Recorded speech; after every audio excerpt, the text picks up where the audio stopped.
십자가 그 사랑 멀리 떠나서 무너진 나의 삶 속에 잊혀진 주 은혜 돌 같은 내 마음 어루만지사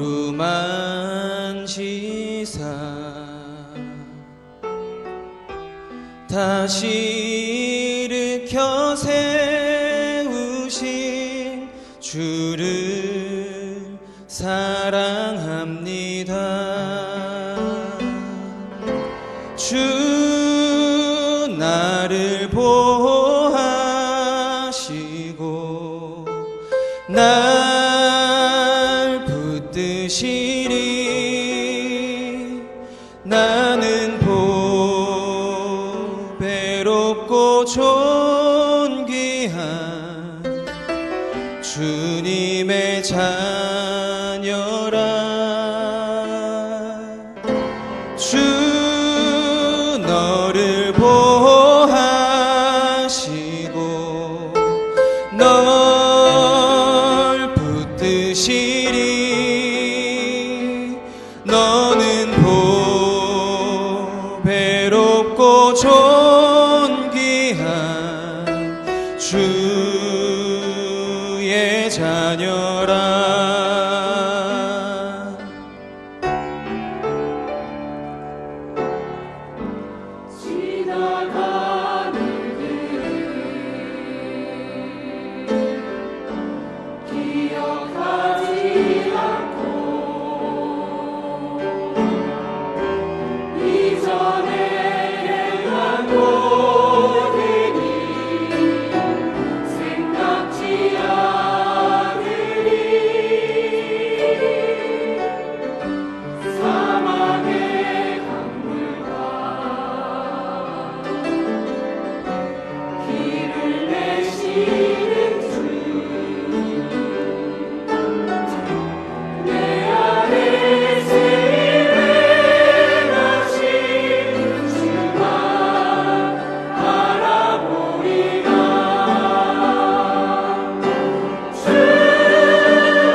아멘. 하나님께 영광의 박수를 드립니다. 귀한 찬양 감사합니다.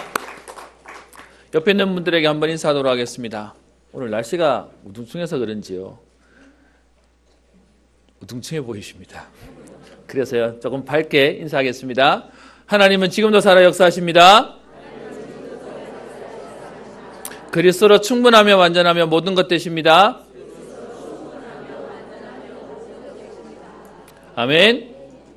네, 우리는 현장을 정복할 사람이라서요. 날씨에 영향받지 말고요. 우리 오늘 좀 오버해서 저도 말씀을 조금 전달하고 함께 기도하는 시간 되었으면 합니다. 여러분, 많은 분들이 복음이 귀하다는 건 알고 있습니다. 가치 있는 것도 알고 있습니다. 근데 문제는요, 귀하고 가치 있는데 그 가치 있다 보니까 왜 너무 어려워하는 거 있지 않습니까? 이게 너무 좋은 건데, 그런데 그 좋은 거기 때문에 나는 모자란다고 하는, 우리는 현장에요 오해와 착각을 하고 있습니다. 여러분, 복음은 어떤 면에서요 모든 사람에게 주시는 응답입니다. 저는 그런 생각 해봤습니다. 왜 하나님이 우리에게 믿음으로 구원을 주셨지? 하나님이 이걸 요구하시거나 저걸 요구하시면 차라리 사람들이 보기에 가치 있어 보이는데 믿으면 된다라고 얘기하셔요. 그러니까 어떤 사람들은요, 이게요 너무 어렵다고 얘기해요. 그렇게 쉽냐라고도 얘기해요. 여러분, 왜 믿음이면 되는지 아십니까? 어느 누구도 핑계치 못하도록이요.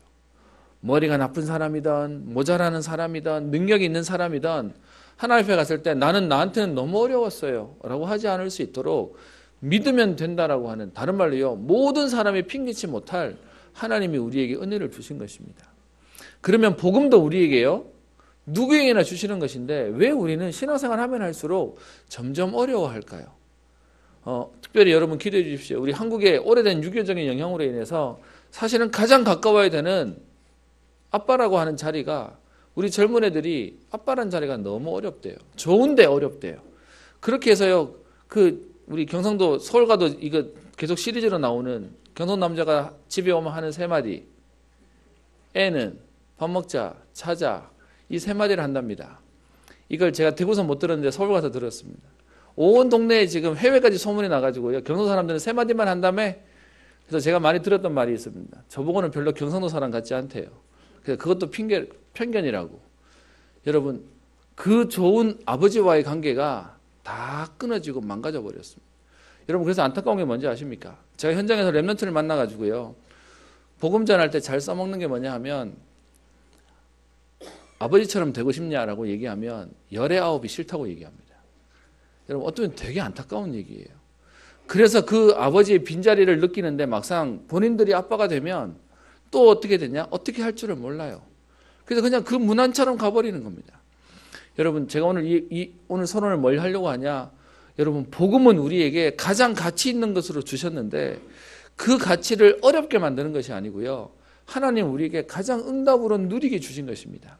그래서 복음을 오해하지 말아야 되는데요, 많은 사람이 하는 착각이 뭐냐? 뭔가 열심히 해야 된다고 생각합니다. 최선을 다해야 된다고 생각합니다. 복음이니까요. 여러분, 사실은 그 말도 다른 말입니다. 그러니까 교회 오시는 신앙생활 하시는 많은 분들이 어디에 갈등을 느끼냐? 복음은 귀한 거고 좋은 건데 나는 열심히 하지 않아서, 나는 최선을 다하지 않아서, 그래서 또 눌리세요. 아니면 이 복음은 특별하거나 특출나야 되는, 뭔가 능력이 있어야 되는 것처럼 생각하는 겁니다. 여러분, 복음이요, 누군가에게는 되는데 누군가에게 안 되는 거라면 복음 아닙니다. 모두를 살릴 수 있기 때문에 복음이라고 얘기하는 것입니다. 여기서는 맞고 저기서는 안 맞고, 이 사람은 되는데 저 사람은 안 되면요, 그거는 세상에서 말하는 능력이 되는 것이죠. 여러분, 그래서 우리는 오늘 다시금 붙잡아야 됩니다. 여러분, 예수님 옆에 못 박혔던 강도도 그냥 그 자리에서 예수 그리스도를 믿고 영접했더니 오늘 네가 낙원에 이르렀다고 얘기하고 있습니다. 오래 믿는다고 되는 것도 아니고요, 그렇지 않다고 안 되는 것도 아니라 복음이면 되게 하시는 것이 성경에서 약속하신 누구든지 주의 이름을 부르는 자는 구원을 얻으리라고 얘기했습니다.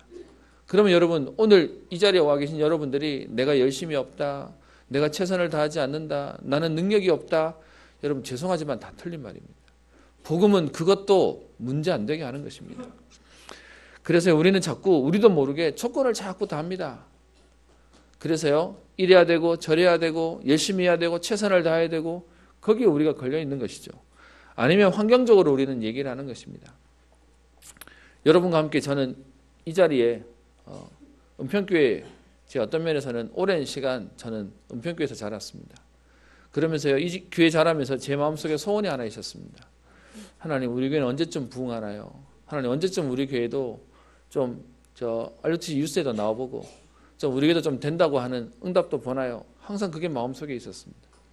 그러다 보니까 제가 저 수도권에 갔을 때는요, 제 마음속에 좀 큰 교회는 도대체 왜 크냐, 왜 좀 큰 교회는 그 큰 응답이 있는 거냐 싶어서 제가 사회 갔던 교회들은 적어도 저희 교회보다 큰 교회들만 또 하나님 또 그렇게 인도하셔서 보게 되었습니다.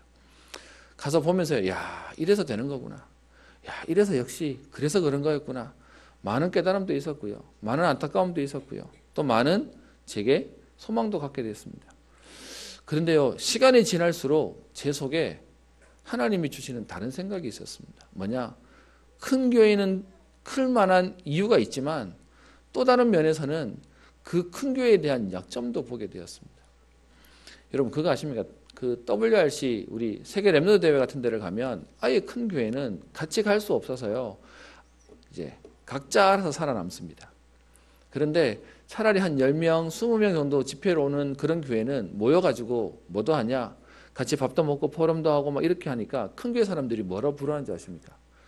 우리도 저랬으면 좋겠어, 저렇게 가족 같았으면 좋겠어, 우리는 무슨 돗대기 시장도 아니고 우리는 집회 왔다 가는 것처럼 아쉬워하는 모습을 보면서요, 제 마음속에 큰 교회의 약점들을 보면서 생각이 달라졌습니다. 그러다가 제가 사도행전에 있는 마가다락방을 보고요, 완전히 충격받았습니다.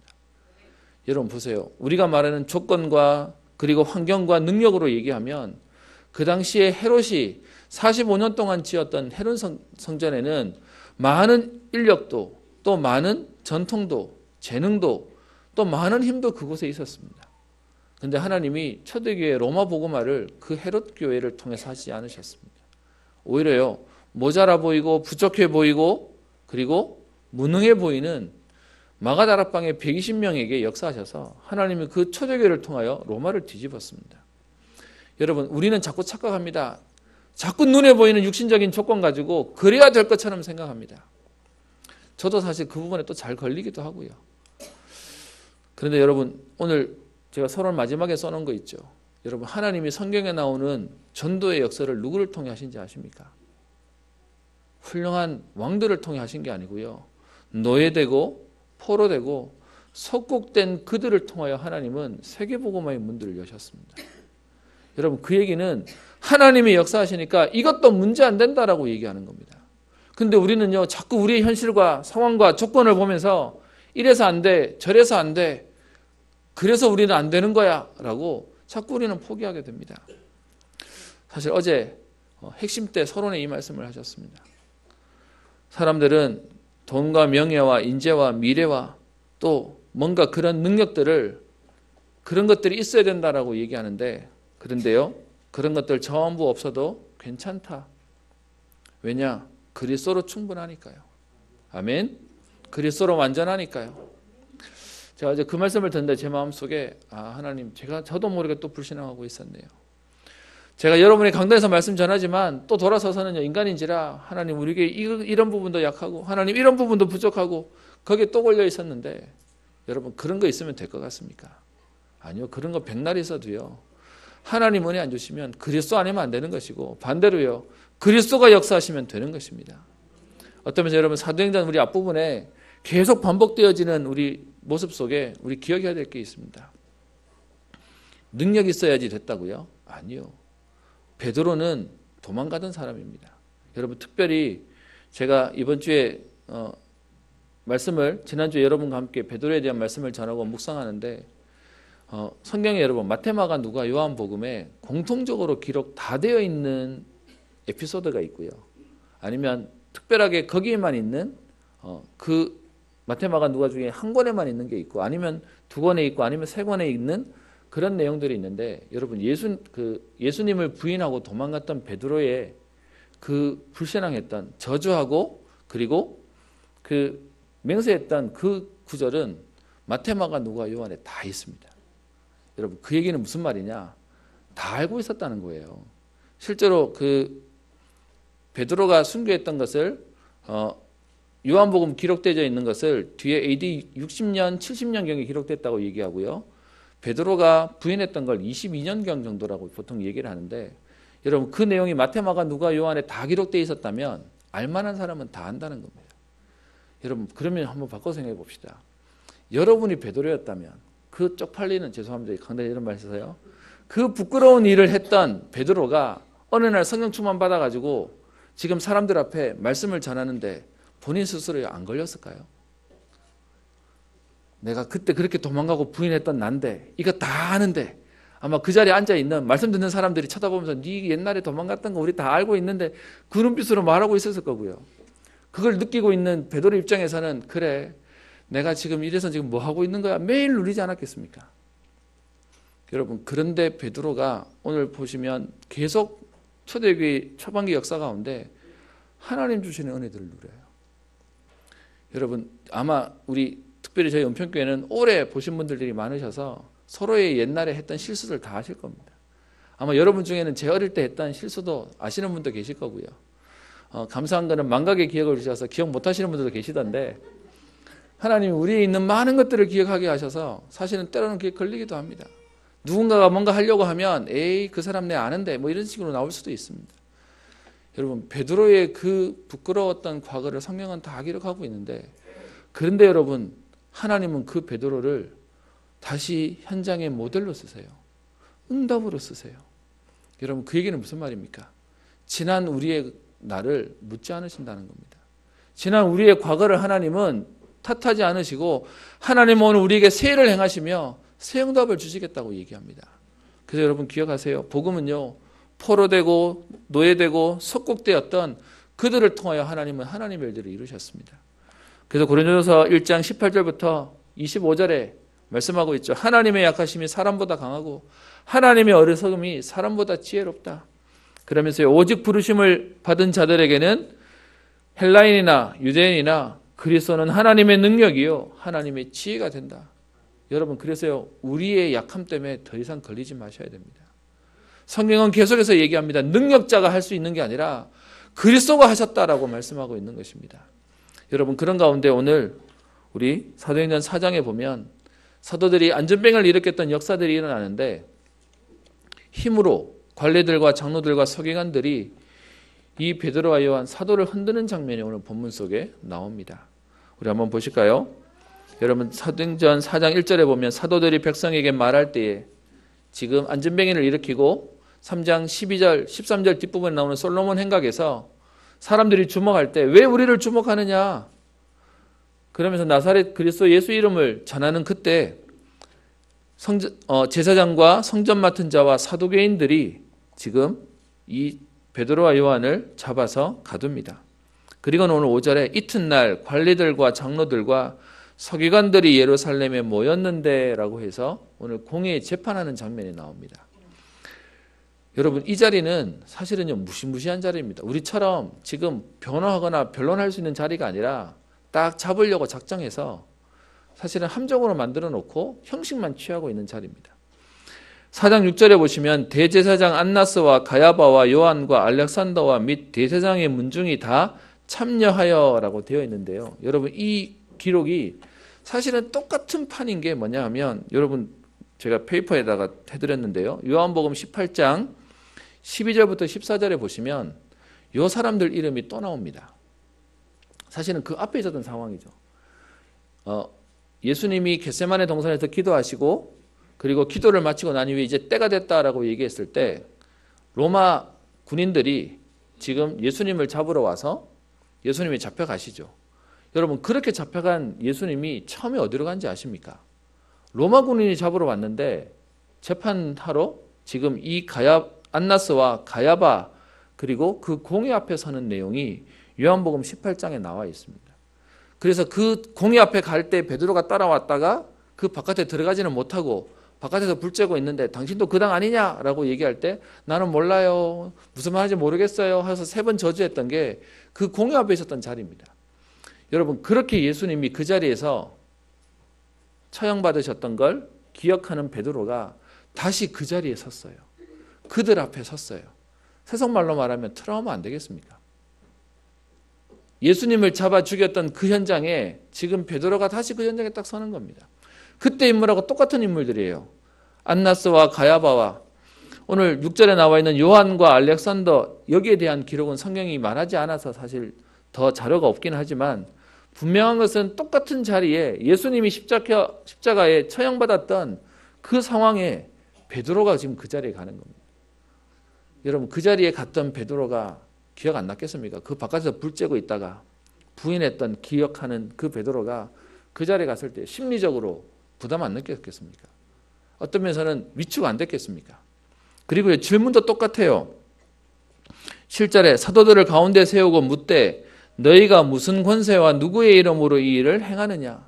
여러분, 이 말도요, 누가복음 20장, 사실은 마태마가 누가복음 다 되어 있는 부분인데 누가복음 20장에 보면 예수님이 성전에서 말씀을 전하고 있을 때에 대제사장과 그의 무리들이 찾아와서 그들에게 얘기합니다. 도대체 무슨 권위와 누구의 이름으로 네가 이렇게 말씀 전하고 있냐?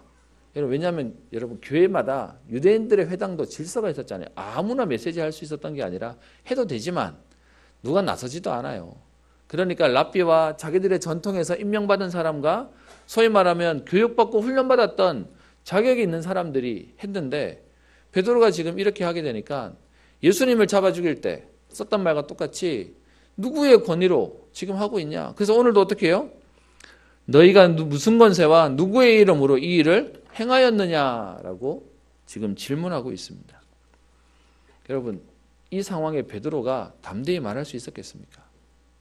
여러분, 어떤 면에서는요, 오늘도 하나님 우리에게 사람을 붙이실 것이고 여러분 현장에 하나님 여러분 전도자로 보내셔서 오늘도 하나님 현장에 생명의 역사를 주실 겁니다. 아멘 하고 나가는데 막상 나가가지고요, 캠프하러 우리 다음 주면 할 텐데 캠프 때 누가 와서 말 걸까 봐 괜히 조심스러워서 나는 현장 갔다. 근데 말 안 걸면 나는 내일 했으니까. 여러분, 그런 거 아닙니까? 저도 부끄럽지만 예전에 한참 전도할 때 아파트 초인종 누르면서 한 라인을 주면 올라가가지고 내려오면서 누르거든요.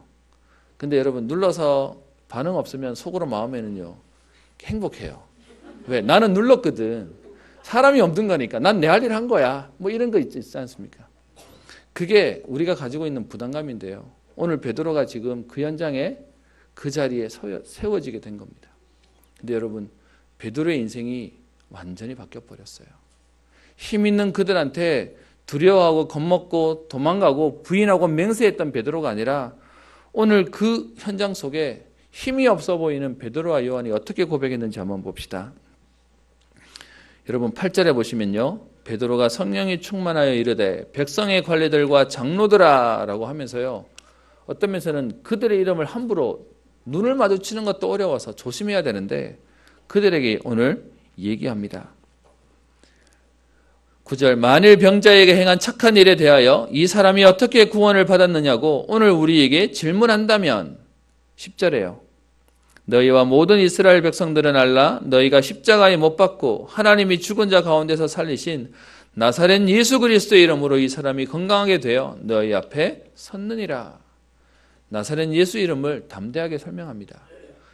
그 정도가 아니고요, 그냥 나사렛 예수 이름으로 이 사람이 나았다고 말하지 않고 앞에 어떻게 하죠? 너희가 십자가에 못 박고 하나님이 죽은 자 가운데서 살리신, 너희가 죽였지만 하나님이 살리신 그 예수 그리스도가 이 사람을 살렸다라고 말합니다. 제가 뒤에 몇 구절을 더 쓴 이유는 베드로가요, 나사렛 예수에 대한 부분을 설명할 때마다 동일하게 쓰는 패턴이 있는데 너희는 죽였는데 하나님은 살리셨어. 그 말이 앞에 사도행전 2장 23절 24절에도 그렇게 말하고 있고요, 3장 15절에도 그렇게 얘기하고 있습니다. 너희는 죽였는데 하나님이 살리신 바로 그 그리스도가 지금 역사하신다. 그리스도를 설명하는데 그냥 그리스도를 말한 게 아니고요, 너희가 죽였던, 어떤 면에서요 정확하게 그들이 기분 나빠할 수 있는데 정확하게 오늘 설명을 하고 있는 것입니다. 그리고 11절에요. 이 예수는 너희 건축자들이 버린 돌로서 집 모퉁이의 머릿돌이 되었느니라. 여러분, 이 말씀도요, 시편 118편 22절에 시편 기자가 기록하고 있는 것을 누가복음 20장 17절에 예수님도 언급하셨고요, 오늘 베드로가 이 말을 동일하게 지금 언급하고 있습니다. 왜요? 예수님의 말을 들었던 그들에게 기억하도록 그 말을 정확하게 던지고 있는 겁니다. 그러면서 12절에 다른 이로서는 구원을 받을 수 없나니 천하 사람 중에 구원을 받을 만한 다른 이름을 우리에게 주신 일이 없음이니라. 여러분, 부정 두 번 하면 강한 긍정이 되는 것이죠. 다른 이로서는 없다, 다른 이름을 주신 적이 없다라고 하면서 복음의 절대성을 설명하고 있습니다. 그랬더니 여러분 이 베드로의 모습을 보고 13절에요. 그들이 오늘 이상히 여기고 당황했다고 되어 있어서 오늘 17절 18절에 이 이름으로는 아무에게도 말하게 하지 말자. 그래서 그들을 불러 경고하고 말하지도 말고 가르치지도 말도록 그들에게 오늘 겁을 줍니다. 근데 여러분 19절 보세요. 베드로와 요한이 어떻게 얘기합니까? 하나님 앞에서 너희의 말을 듣는 것이 하나님의 말씀을 듣는 것보다 옳은가 판단하라.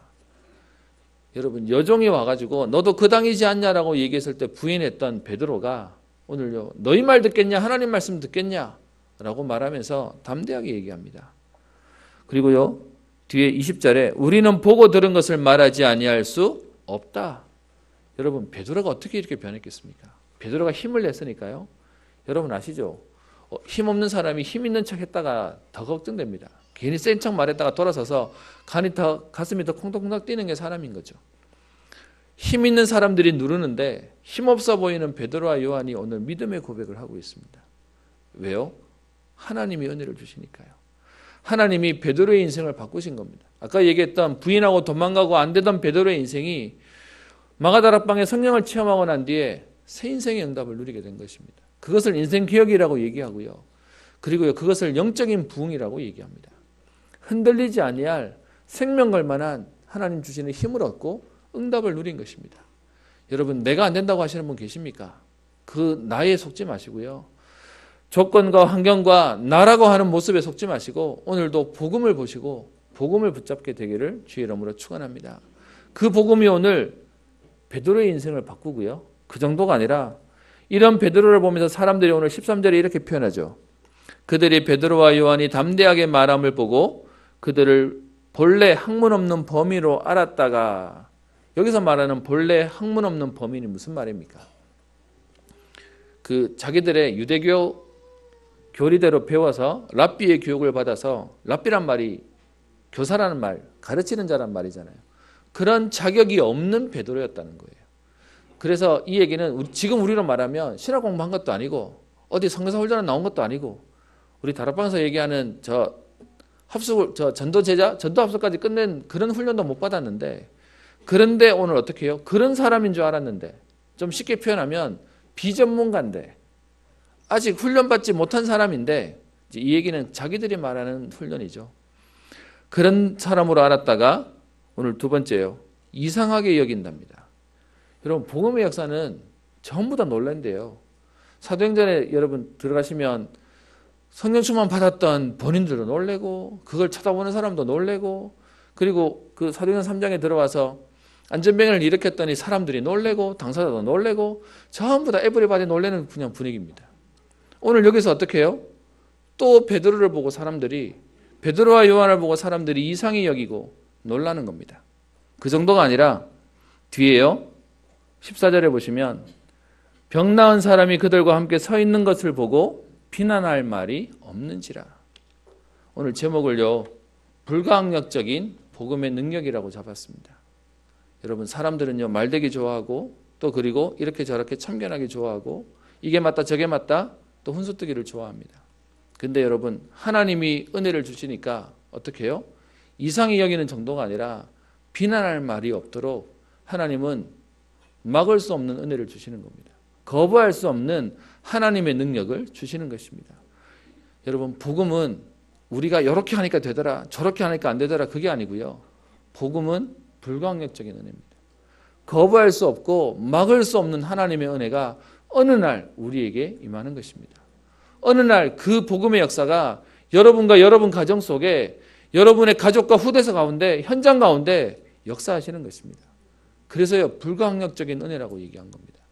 될 만한데 됐으면 이렇게 표현하지 않겠죠. 아 내가 좀 열심히 했더니 되더라면서. 그런데요 왜 성경은 자꾸 날에 대한 얘기를 꺼내냐. 어제까지 소망이 없고 어떤 면에서는 가망이 없었는데 하나님께서 오늘 그 응답을 우리에게 주시는 겁니다. 그래서 사람들이 이상히 여기고 비난할 말이 없고요. 그뿐만 아니라 16절에 보시면 우리도 부인할 수 없는지라. 여러분 지금 그 예수님이 부활하셔서 예수 그리스도의 이름으로 사람이 치유되어지고 나았던 기적을 보면서 어떻게든 막고 싶은데 어떻게 해요? 막을 수 없는 겁니다. 부인할 수가 없는 하나님의 역사가 일어나는 것입니다. 여러분 그것뿐만 아니라 뒤에요 21절에 보면 관리들이 백성들 때문에 그들을 어떻게 처벌할지 방법을 찾지 못하고 다시 위협하여 놓아주었으니 여러분 마음으로 지금 이미 그들은 정죄를 받았어요. 잡고 싶은데 방법을 찾는데 찾지 못할 만큼요. 그래서 오늘 제목을 불가항력적인 복음의 능력이에요. 하나님의 역사는 누가 막으려고 해도 막을 수 없습니다. 거부하려고 해도 거부할 수 없는 하나님의 역사가 일어나는 것입니다. 그래서 우리는 기도하는 겁니다. 여러분 우리가 이곳에서 기도하는데 하나님은 우리와 관계된 현장에 역사하시는 것입니다. 오늘 하나님은 그 일들을 이루시고 오늘 하나님은 전도의 문을 여시고 하나님은 그 사람에게 예수가 그리스도라고 고백되어지는 은혜를 주시는 것입니다. 여러분 그 응답을 안다면 그 하나님의 역사가 하필이면 우리에게만 없겠습니까? 하나님의 역사가 지금 이 초대교회 현장과 지금도 그리스도가 선포되어지는 모든 현장 속에 일어나는데 여러분 왜 자꾸 갈로 열고 나는 우리 집은 우리의 가족은 이라고 예외를 두시는 겁니까? 하나님은 오늘 그 일을 이루실 것입니다. 그래서요 하나님이 지금 이 기적과 역사들을 통하여 하시는 일이 있습니다. 21절 뒷부분에 보면 이렇게 되어 있죠. 이는 모든 사람이 그 된 일을 보고 하나님께 영광을 돌림이라. 불가항력적인 은혜를 주시는 하나님의 이유가 뭡니까? 모든 사람들이 보도록이요. 그리고요 모든 사람들이 보고 뭐 하도록이요? 하나님께 영광 돌리도록 하실 겁니다. 그러면 우리는 뭐만 하면 될까요? 불신앙만 안 하고 순종만 하면 되는 겁니다. 안 될 것 같아, 못할 것 같아. 그래서요 우리 스스로 포기해버리니까 안 되는 것이지 하나님은 오늘도 하나님의 일들을 이루어 가시는 것입니다. 여러분 아까 베드로가 했던 베드로의 그 기록이 지금도 남아있어요. 제가 어제 한 영상을 봤는데 어느 분이 성경도 사람이 쓴 거 아닙니까? 라고 얘기했더니 그분이 이렇게 얘기하더라고요. 정말로 사람이 쓴 게 맞다면 그걸로 끝이라면 이 안에 있는 베드로가 그렇게 부끄러운 거 했던 거 또 아니면 실수했던 거 이런 거 다 빼고 잘하고 좋은 것만 넣지 뭘 할 실수 있는 것까지 다 넣겠냐? 라고 얘기하면서 그래서 하나님 말씀이다. 왜? 실수했는데도 불구하고 상관없이 하나님 쓰셨다는 거니까. 제가 들으면서 야, 또 저렇게도 해석할 수 있는구나. 그래서 여러분 성경에 안 좋은 얘기 뭐 불편한 얘기도 있는데 그런데 그 기록을 다 넣어놨어요. 경전이라면 우리가 얘기하는 거라면 좋은 얘기만 써야 되는데요. 무슨 말이죠? 어떤 사람도 살리는 복음이라는 겁니다. 지금 무능했던 도망갔던 제자들이라도 하나님은 그들의 인생을 바꿨다는 겁니다. 여러분 사도행전 앞부분은 무능하고 무기력했던 베드로의 얘기고요. 뒷부분은요. 핍박자였던 바울의 얘기입니다. 복음은 그들도 바꾸시고 살리는 겁니다. 여러분 그 복음의 역사가 오늘 우리를 안 살리겠습니까? 여러분 우리 교회 안에 있는 약한 아니면 지금 방황하는 저 나가서 지금 딴짓하고 있는 우리의 후대들과 가족들 안 살리겠습니까? 그래서 여러분 복음은 모두를 살리는 것입니다. 그래서요 복음이면 충분하고 완전하고 모든 것이라는 것입니다. 여러분 이 응답을 뭘로 누립니까? 베드로가 열심히 했더니요. 그럼 열심히 하는 우리는 안 되게요. 그래서 오늘 성경은 표현하기를 사도행전 4장 8절에 이에 베드로가 성령이 충만하여. 여러분 성령이 충만했더니 베드로의 약점도 치유가 되어집니다. 여러분 모든 사람들은 과거에 걸려요. 근데 지난날의 잘못에 똑같은 상황이 오면 우리는 스스로 무너지기도 합니다. 그런데 베드로가요. 도망갔던 부인했던 그 현장에 와서 예수님이 지금 잡혀 고난받으셨던 것을 봤던 그 현장에 와서 오늘 베드로가 담대히 하나님 말씀을 선포하게 됩니다. 뭐 때문에요? 성령이 충만하여. 여러분 그 성령의 충만함을 통해 하나님 우리를 치유하실 것입니다. 베드로를 치유하셨는데 하나님은요 그것 때문에 베드로를 보는 모든 사람들을 같이 놀라게 되고 치유게 되어지는 역사를 주시고요. 이것 때문에 모든 사람을 살리는 하나님 응답을 주시는 것입니다. 여러분 복음은 모두를 살리는 겁니다. 그 모든 것 속에 나도 살리고요. 우리도 살리는 것입니다. 그래서 여러분 어떤 사람도 문제가 되지 않는 겁니다. 그래서 우리는 기억해야 될 게 있습니다. 하나님의 절대 주권 역대상 29장 10절부터 12절에 다윗이 하는 고백이죠. 여호와여 광대하심과 권능과 영광과 이김과 위엄이 다 주께 속하였사오니 천지에 있는 것이 다 주의 것이로소이다. 여호와여 주권도 주께 속하였사오니 주는 높으사 만유의 머리이심이니이다. 부와 기가 주께로 말미암고 또 주는 만유의 주제가 되사 손에 권세와 능력이 있사오니 모든 자를 크게 하심과 강하게 하심이 주의 손에 있나이다. 여러분, 우리가 살고 죽고 그리고요 우리를 크게 하심과 강하게 하심이 주의 손에 있다고 얘기합니다.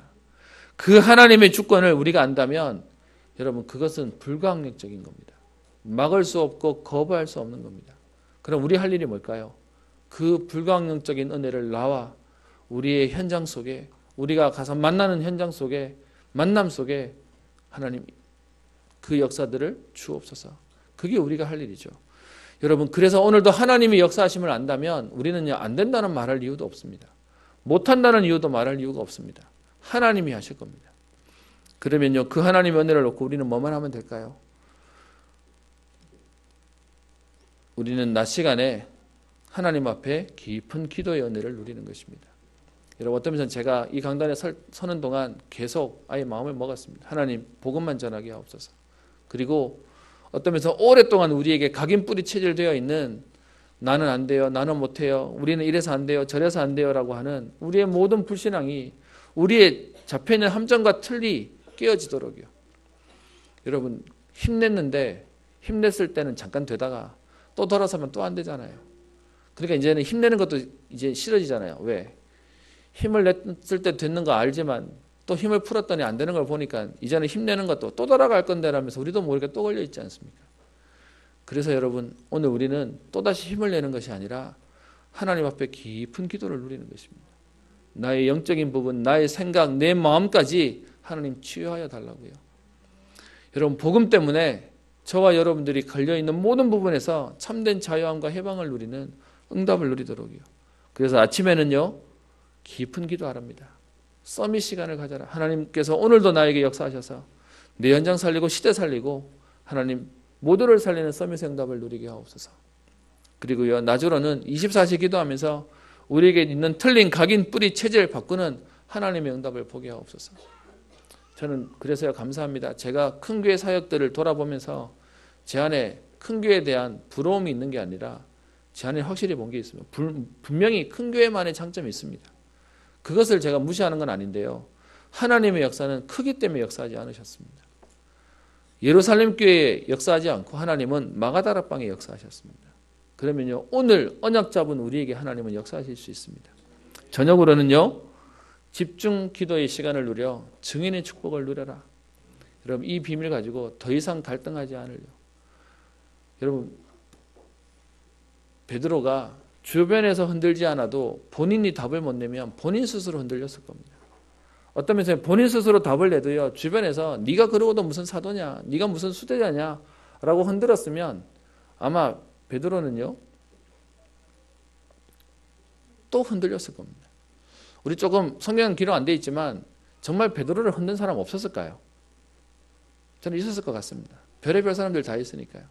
그런데 여러분, 그게 베드로에게 문제가 되지 않았습니다. 우리가 알고 있는 바울도요 자기는 계속 이방인의 사도라고 얘기하는데 평생 사도라는 말 때문에 어려움 당하죠.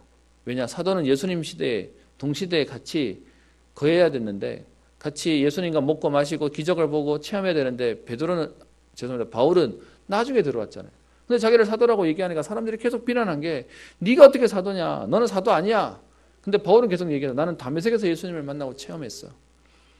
평생 비난하는 사람들이 있었는데 그게 문제되지 않았습니다. 여러분, 오늘 하나님 주시는 은혜를 진짜로 누리면 사람이 문제가 안 되고요, 환경이 문제가 안 되고 조건이 문제가 안 됩니다.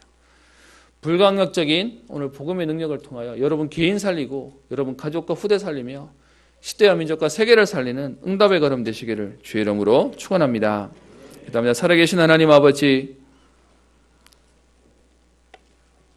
흔들리고 부인하고 도망갔던 베드로를 성령이 충만하여 오늘 사람 앞에 공의 앞에 세우시며 하나님 그의 과거의 모든 것들을 치유하사 증인으로 서게 하시며 내가 너희 말 듣는 것이 하나님 말씀 듣는 것보다 옳은가 판단하라고 하나님 앞에 있다고 고백하며 하나님 이 일로 통하여 모든 사람들에게 영광을 돌리는 응답을 누렸던 베드로처럼 하나님 오늘 우리에게 불가항력적인 복음의 능력을 체험하게 하옵소서. 이번 주간 우리의 평생의 걸음을 통하여 베드로에게 역사하셨던 그 하나님의 은혜가 오늘 우리의 응답이 되기를 소원합니다.